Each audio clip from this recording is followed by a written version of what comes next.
kung maalala mo, pinapunta tayo ni Pangulong Duterte doon sa Davao. Ang sabi niya, dapat ang namumuno sa isang bansa, yung may pinagdaanan niya, lahat ng pinagdadaanan ng ordinaryong Pilipino.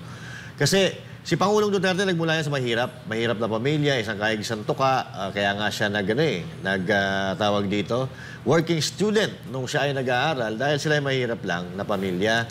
At si Pangulong Duterte, lahat ng aspeto ng buhay, pinagdaanan niya, mahirap, yumaman, nagtagumpay, naging presidente ng Pilipinas.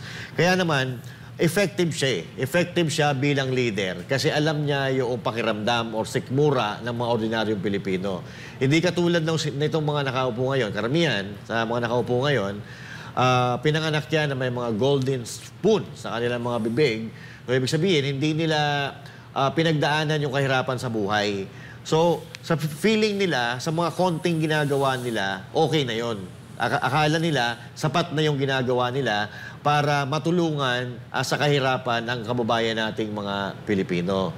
Pero sa lingid sa kaalaman nila, kulang na kulang. Kaya akala nila, ang kahulugan ng buhay ay umasa ka lang sa bigay. Hindi po ganon ang buhay. Sa buhay dapat nagsusumikap ka, nagtatrabaho ka,